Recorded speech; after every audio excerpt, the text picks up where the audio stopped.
어제 뉴스를 보다 아주 특이한 뉴스를 보았습니다. 보통 8살 정도 되면 산타크로스의 존재에 대해서 의심하기 시작한다라는 그런 기사였습니다.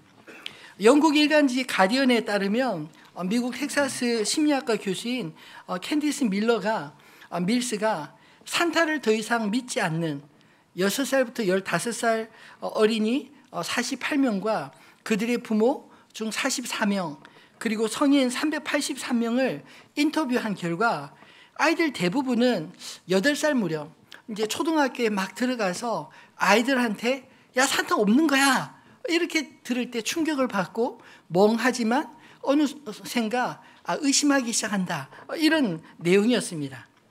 언제부터인가 예수님의 탄생을 기념하는 성탄절이 산타크로스가 착한 아이들에게 선물 주는 날로 기념되는 것 같아 참 안타까웠는데 이 아이들의 동심을 지켜주던 산타의 존재가 설화라는 것 누구나 잘 알면서도 동시에 아이들에게는 믿게 만들고 싶다는 것이 참 아이러니하게 느껴졌습니다. 그렇다면 예수님이 탄생하신 것은 설화일까요?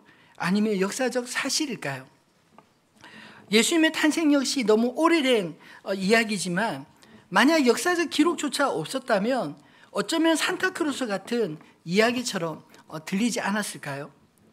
예수님의 탄생이 설화가 아닌 역사적 사실이라는 사실은 우리 신앙에 있어서 너무나 중요한 문제입니다.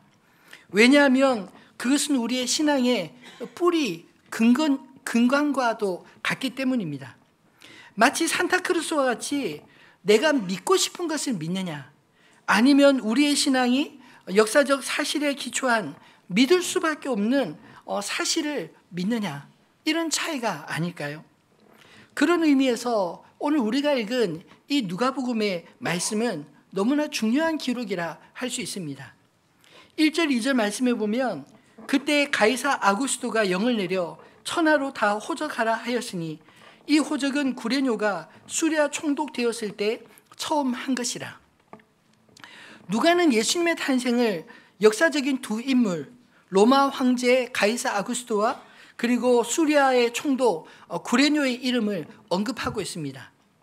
그들에 의한 정책에 의해서 예수님은 베들레헴에서 탄생하시게 된 이야기를 역사적 기록으로 남긴 것입니다. 본래 예수의 모친은 갈릴리 나사렛 사람이지 않나요? 그런데 어떻게 예수님이 베들레헴에서 낳게 되었는지 오늘 이야기가 그 수수께끼를 풀어주는 내용입니다. 특별히 누가는 역사가로서 예수의 탄생 때의 배경을 그 당시 세계의 중심이었던 로마의 역사의 시점으로 보고 있습니다. 2000년 전 예수님이 탄생하신 시기를 알 수 있는 자료로 누가의 기록은 탁월한 기록입니다. 마태는 유대인의 관점에서 그리스도의 정통성을 아브라함과 다윗의 자손으로 나신 이를 강조하기 위해 1장의 족보로부터 기록했습니다. 그리고 동시에 유대왕 헤롯의 이야기와 그리고 그리스도의 탄생을 방해하기 위해 베들레헴의 유아를 학살한 그 헤롯 왕의 비행을 언급하고 있지만 사실 이방인의 관점으로 보면 그것은 유대의 역사일 뿐 로마인의 시각, 헬라인의 시각으로는 잘 와닿지 않는 이야기 아니었을까요?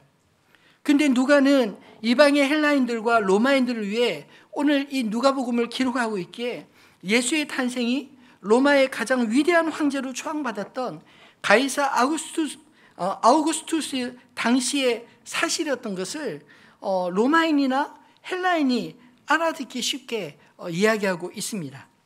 반면 마가와 요한은 예수님의 탄생보다 그리스도의 공생에 더 많은 의미를 부여했기에 탄생과 성장기에 대한 이야기는 생략하고 곧바로 세례 요한의 증거로부터 그리스도의 사역과 십자가의 길을 집중적으로 조명하고 있습니다. 오늘 본문에서 누가는 나사렛이 고향인 예수님이 어떻게 베들레헴에서 탄생하셨는지 그 배경을 이렇게 설명합니다.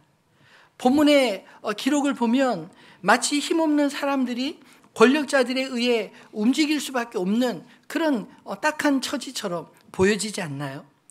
그것도 호적 때문에 베들레헴에 모여진 수많은 인파들 속에서 잠자리도 제대로 구할 수 없어 마구간에서 출산해야 했던 가난한 현실이 딱해 보이기까지 합니다.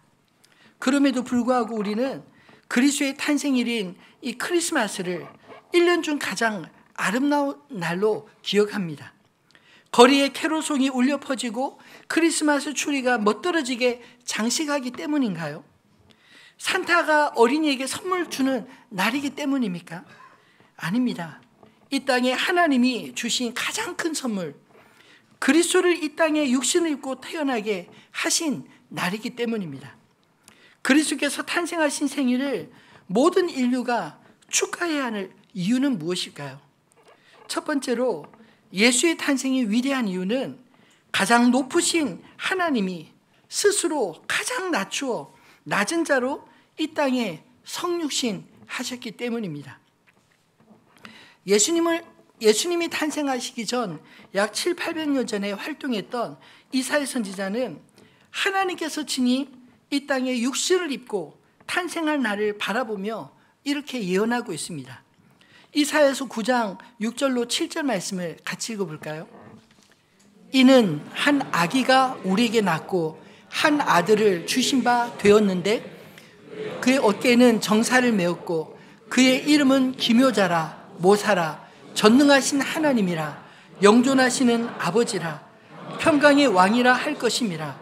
그 정사와 평강의 더함이 무궁하며 또 다윗의 왕자와 그의 나라에 군림하여 그 나라를 굳게 세우고 지금 이후로 영원히 정의와 공의로 그것을 보존하실 것이라. 만군의 여호와의 열심히 이를 이루시리라. 아멘. 이 말씀을 자세히 보면 이 땅에 한 아기가 태어날 텐데 그 아들의 이름을 기묘자라 모사라 전능하신 하나님이라 영존하시는 아버지라 평강의 왕이라 할 것입니다. 지금 이후로 영원히 정의와 공의로 그것을 보존하실 것이라. 여러분, 이런 왕이 있었나요?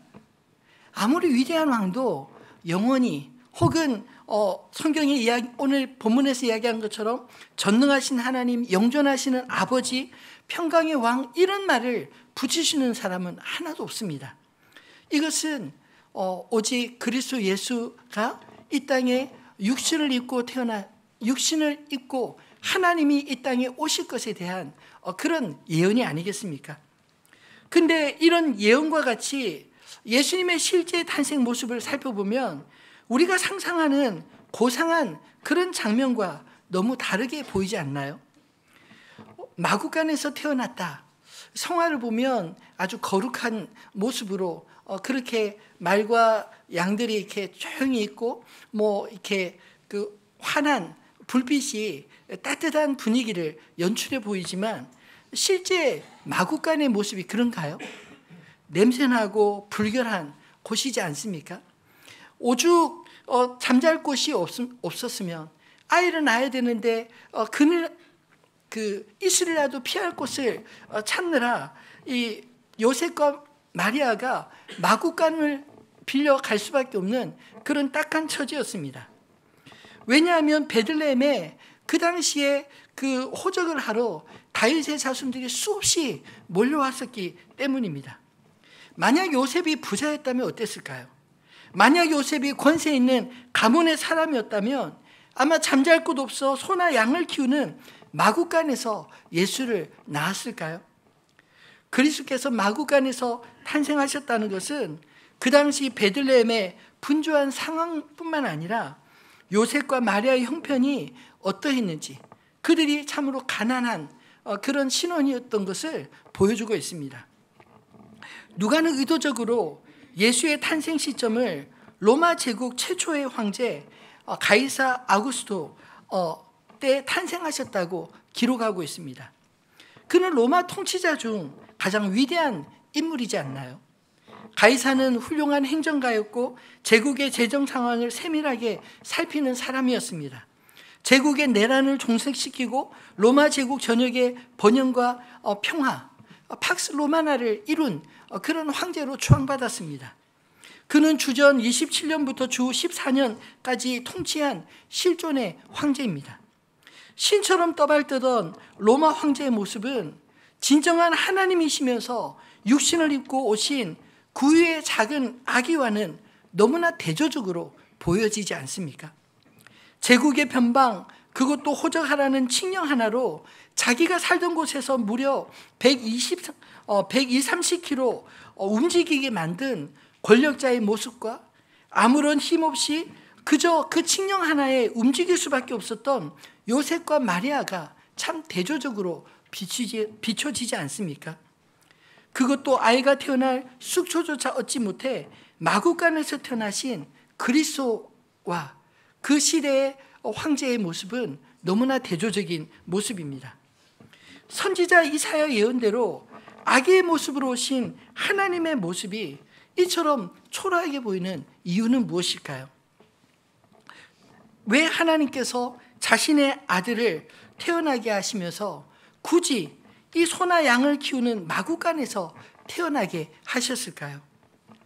베들레헴에서 예수님이 태어나실 집을 미리 준비해 주실 능력도 경황도 없어 바쁘시기에 그저 잊어버린 것일까요?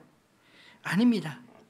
저는 예수님이 마구간에서 탄생하신 것 자체가 천사들의 찬송처럼 하나님의 평화의 메시지였습니다.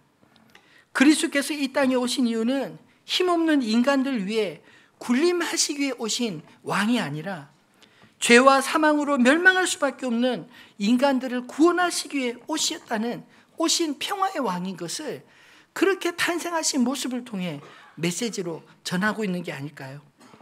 힘없는 자들을 굴복시키기 위해 오신 분이 아니라 오히려 자신의 생명을 우리에게 나눠주시기 위해 친히 우리의 먹이가 되어주시기 위해 오셨습니다.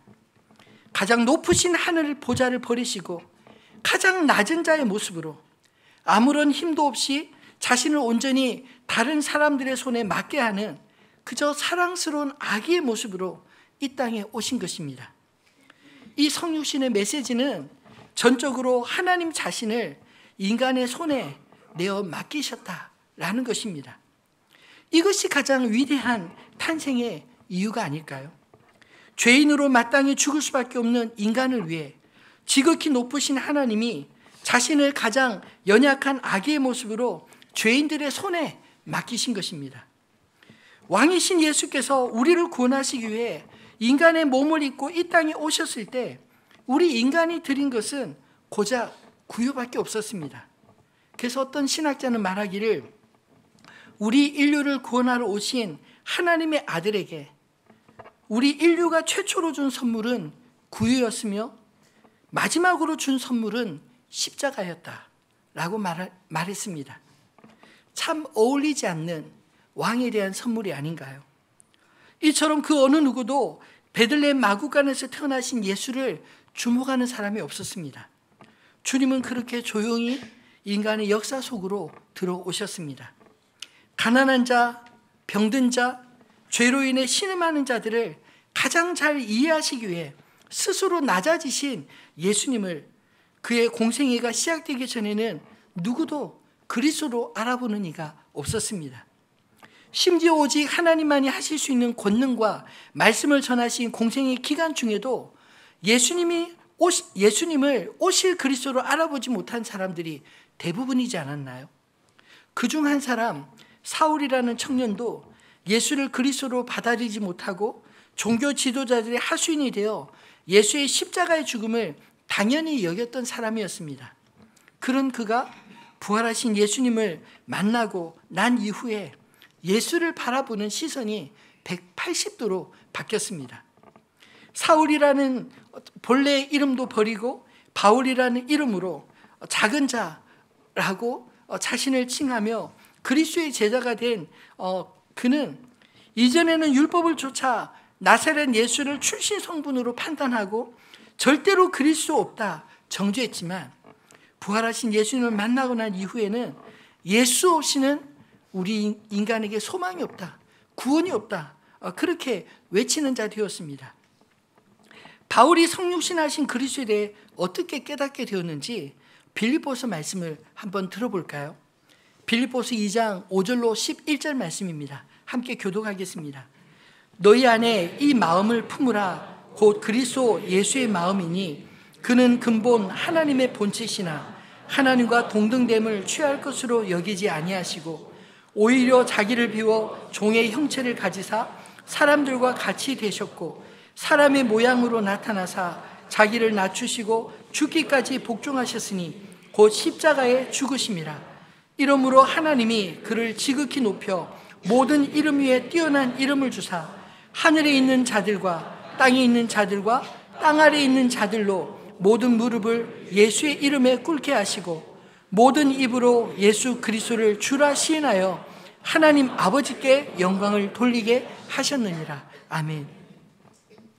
예수님의 성육신 사건, 지극히 높으신 하나님이 지극히 낮은 몸을 입고 이 땅에 오신 것, 그리고 십자가의 죽으심까지 스스로 복종하신 이 사건은 바울은 역설적인 하나님의 사랑이라 표현하고 있지 않나요? 예수님은 스스로 육신을 입고 태어나셔서 십자가에 달려 죽으시기까지 자신을 끊임없이 낮추셨습니다. 하나님은 그런 예수님을 지극히 높이사 모든 무릎으로 그 앞에 꿇게 하시고 모든 입으로 예수를 주라 신하게 하셨다 말씀합니다. 이 역설적인 하나님의 사랑에 우리가 감격하며 예수를 주라 고백하게 된 것 아닌가요? 가장 낮은 자를 향한 하나님의 그 사랑이 우리를 그리스도께로 인도해 주신 줄 믿습니다. 그래서 기독교는 겸손을 가장 귀한 미덕으로 꼽습니다. 성육신하신 그리스도를 본받아 하나님의 의를 겸손하게 이루어가는 저와 여러분 되기를 소망합니다. 두 번째로 예수님의 탄생이 위대한 이유는 하나님의 약속이 성취된 사건이기 때문입니다. 하나님이 인간의 몸을 입고 아기로 탄생하신 이 위대한 사건의 전말을 자세히 들여다보면 우리의 기대를 빗나가는 뜻밖의 모습에 당황스럽지 않으신가요? 어떤 위대한 신화와 같이 경이로운 모습도 없습니다. 그저 보통 사람들의 가슴 아픈 이야기처럼 그렇게 들려지는 말씀 아닌가요? 일반적으로 한 나라의 시조, 왕이나 혹은 종교 창시자 중 지체가 높은 인물의 탄생 이야기는 늘 신비롭고 화려하지 않습니까? 사실보다 부풀려 포장하고 신격화한 픽션인 경우가 대부분입니다. 그에 비해 예수님의 탄생 이야기는 초라할 정도로 단순합니다. 그러나 역사적 사실을 그대로 기록한 것이고 그 가운데 하나님의 오묘한 뜻이 내포되어 있음을 오히려 발견할 수 있습니다. 오늘 본문 누가복음 2장을 보면 예수님의 탄생의 시대적인 상황이 자세히 나와 있지 않나요? 당시 이스라엘은 로마의 제국의 식민지였습니다. 그리고 가이사 아우구스도 황제가 다스리던 시기였습니다. 그는 식민지 백성을 효과적으로 통치하기 위해 호종령을 각 제국령으로 내렸던 것입니다. 그리고 수리아 지역의 총독 구레뇨가 그 당시 자신의 지배 영역에 또 칙령을 내려서 이스라엘 유대인들이 각각 자기 본적지로 가서 호적을 하게 한 것입니다. 요즘으로 말하면 인구 센서스와 같은 행위를 한 것이죠. 우리나라는 참 편하게 집에 가만히 있어도 공무원들이 와서 다 집집마다 벨을 누르고 확인해서 가지 않습니까? 근데 그 당시만 해도 사람들이 직접 본적지로 찾아가서 신고를 해야 됐던 그런 힘든 여행을 동반하는 일이었습니다. 힘없는 유대 땅 백성들은 로마 황제의 호적 신고 명령에 자기가 살지 않는 본적지까지 가야 한 수고를 해야 했습니다. 그런데 재미있게도 오늘 본문의 구조를 자세히 보면 그 시대의 중심부에서 점점점 아기 예수의 탄생으로 그 포커스를 클로즈업하며 보여주고 있지 않나요? 온 천하, 수리아, 갈릴리 나사렛, 베들레헴, 구유, 그리고 사람도 아우구스투스, 구레뇨, 요셉, 아기 예수. 겉보기에는 이 땅의 주권이 황제에게 있는 것 같아 보이지만 누가는 이 땅의 진정한 왕으로 오신 예수 그리스도를 보여주고 있는 것입니다. 그 당시 이미 성령으로 아기를 잉태하고 있었던 마리아는 갈릴리 나사렛에 살고 있었습니다. 당시 이스라엘 북쪽 지방입니다. 근데 호적을 하기 위해 약혼자 요셉과 함께 그의 고향, 이 여성도 자기 본적지를 찾아가 있는데 요셉도 그리고 마리아도 다윗의 후손이었기에 그의 고향으로 찾아가게 된 것입니다. 그곳이 바로 남쪽 유대 베들레헴이었습니다. 베들레헴은 이사야와 동시대 선지자 미가가 700여 년 전에 예언했던 곳입니다. 미가서 5장 2절 말씀을 같이 읽어볼까요? 베들레헴 에브라다야, 너는 유다 족속 중에 작을지라도 이스라엘을 다스릴 자가 내게로 나올 것이라. 그의 근본은 상고의 영혼에 있느니라. 아멘. 베들레헴 에브라다. 베들레헴은 작은 곳, 그러나 다윗의 그 출생지였던 이 베들레헴에서 이스라엘 다스릴 왕이 날 것이다. 다윗과 다윗의 후손에 대한 이야기가 아니라 그의 근본은 상고의 영혼에 있느니라. 이 말이 앞에서 말한 이사야의 말씀과 같이 그 기묘자요 모사요 영원한 왕이다. 그 영존하시는 그 하나님이라. 이 말씀과 같은 맥락 아닌가요? 여러분 한번 생각해 보십시오. 이게 얼마나 놀라운 일치인지. 만약 그때 예수님이 그저 나사렛에서 탄생하셨다면 어떻게 되었을까요? 성경의 예언이 예수님에게 이루어지지 않은 것이니 사람들이 예수의 메시아이심을 거부해도 할 말이 없었을 것입니다. 근데 구약 성경을 보면 성탄에 관한 예언을 포함해서 350여 개 예언들이 나오는데 그중 하나라도 틀리면 성경을 정확무오한 하나님 말씀으로 믿을 수 없을 텐데 정말 놀랍게도 예수님의 탄생은 성경의 예언대로 다윗의 동네 베들레헴에서 탄생한 것입니다. 이것은 예수 그리스도의 베들레헴 탄생이 결코 우연히 일어난 사건이 아니라 하나님의 약속이 신실하게 성취된 사건임을 보여주는 것 아닌가요? 우연한 일 같지만 하나님은 당시에 황제와 총독을 사용하셔서 하나님의 계획을 정확하게 만들어 가셨습니다. 그것도 약 700~800년 전에 주셨던 예언을 우연 같은 필연으로 만들어 가신 것입니다. 결국 역사의 수레바퀴는 승자인 로마 황제가 움직이는 것 같아 보이지만 진정한 역사의 주인이신 하나님이 움직이신다. 이 이야기를 누가가 하고 있는 게 아닐까요? 예수의 탄생이 우연이 아닌 필연이라면 무엇을 위해 이 땅에 주님이 오셨을까요? 마태복음 1장에 예수님의 이름 뜻에 예수를 이 땅에 보내셔야만 했던 이유가 소개되고 있습니다. 우리 마태복음 1장 20절로 21절 말씀 읽어볼까요? 이 일을 생각할 때 주의 사자가 현몽하여 이르되 다윗의 자손 요셉아 내 아내 마리아 데려오기를 무서워하지 말라. 그에게 잉태된 자는 성령으로 된 것이라. 아들을 낳으리니 이름을 예수라 하라. 이는 그가 자기 백성을 그들의 죄에서 구원할 자이심이라 하니라. 아멘. 그가 자기 백성을 그들의 죄에서 구원할 자이심이라. 구약의 선지자들과 성도들이 왜 그토록 그리스도를 기다려 왔을까요? 죄로 인해 빚어진 인간의 절망스러운 현실들은 하나님의 심판을 결코 피할 수 없었습니다. 그래서 구약 시대의 역사를 보면 타락과 심판 그리고 구속의 반복에서 벗어날 수 없는 인간의 한계들을 여실하게 보여주고 있지 않나요? 사사기를 봐도 그렇고 열왕기서를 봐도 그렇고 그리고 선지서를 봐도 그렇고 끊임없이 타락과 심판과 구속 이 사이클이 계속적으로 반복되고 있는 것입니다. 도무지 죄의 영향력에서 벗어날 수 없는 인간이 겪게 되는 모든 종류의 타락 앞에 스스로 회복될 희망이 없었습니다. 그렇게 죽어갈 인간을 위해 그리스도께서 예수라는 이름으로 이 땅에 오신 것입니다.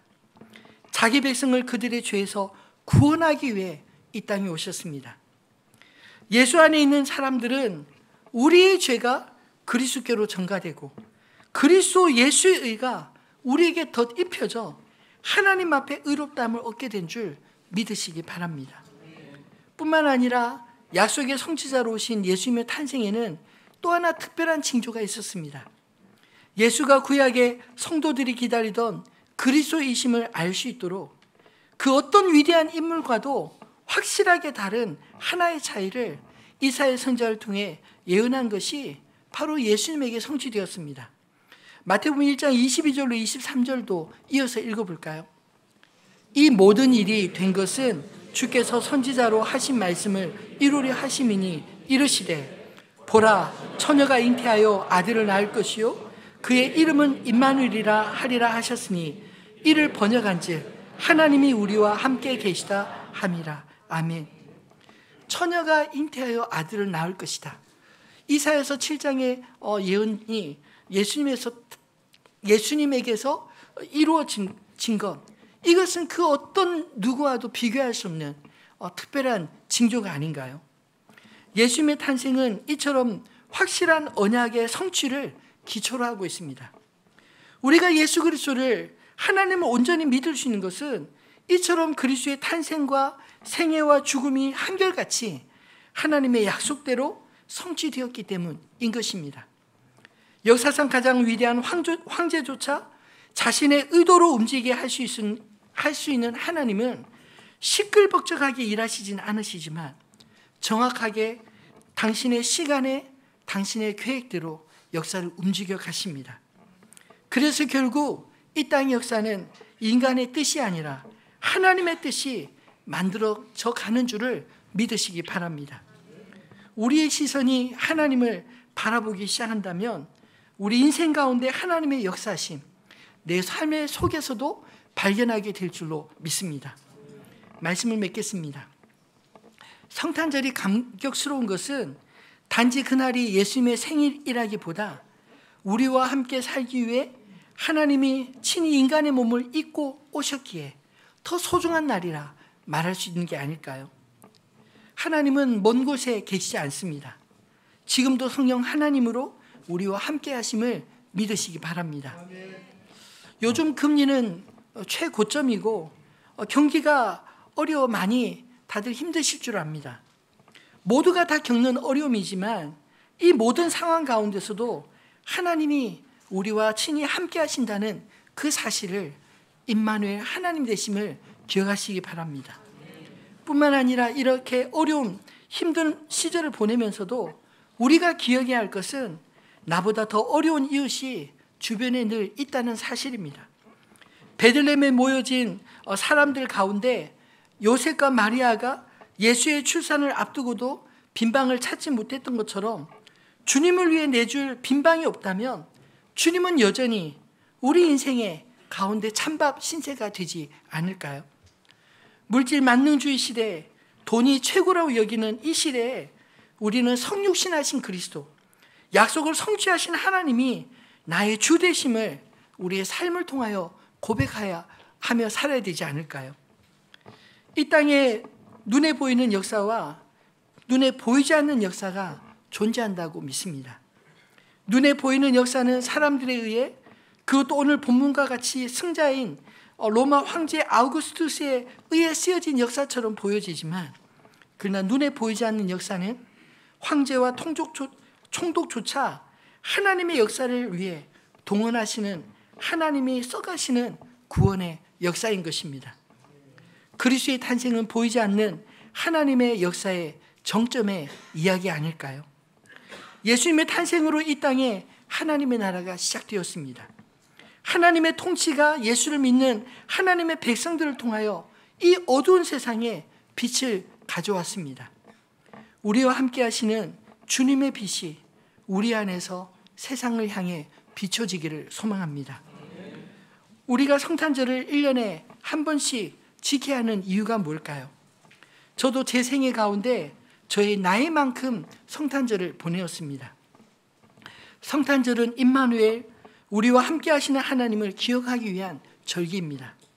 어린 아기의 모습, 낮고 천한 모습으로 오신 것은 우리와 함께 하시고자 하시는 하나님 자신의 뜻이었습니다. 친히 우리와 함께 하기 위해 육신을 입고 아기로 태어나신 예수님은 하나님의 사랑이었습니다.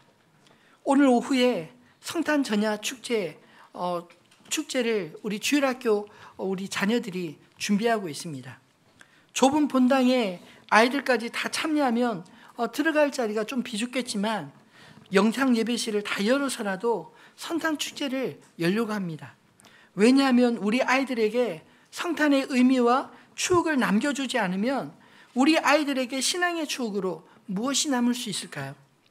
번잡하더라도 아이들과 함께 오셔서 성탄의 추억을 함께 쌓아갈 수 있게 되기를 소망합니다. 예수를 통해서만 가장 온전히 하나님을 볼 수 있습니다. 우리와 함께하기 위해 하늘 보좌에서 내려오신 주님, 성령으로 지금도 우리 가운데 역사하시는 하나님과 동행함으로 우리가 이제는 주님의 사랑을 낮은 곳으로 흘려보내야 하지 않을까요?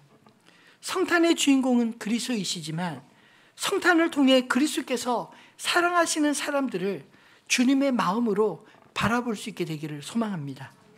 멀리 갈 필요 없이 먼저는 가장 가까운 가족들과 그리고 나에게 도움을 요청하는 누군가에게 우리의 마음을 열어 따뜻한 온정 흘려보내시는 저와 여러분 되시기를 주님의 이름으로 축원합니다.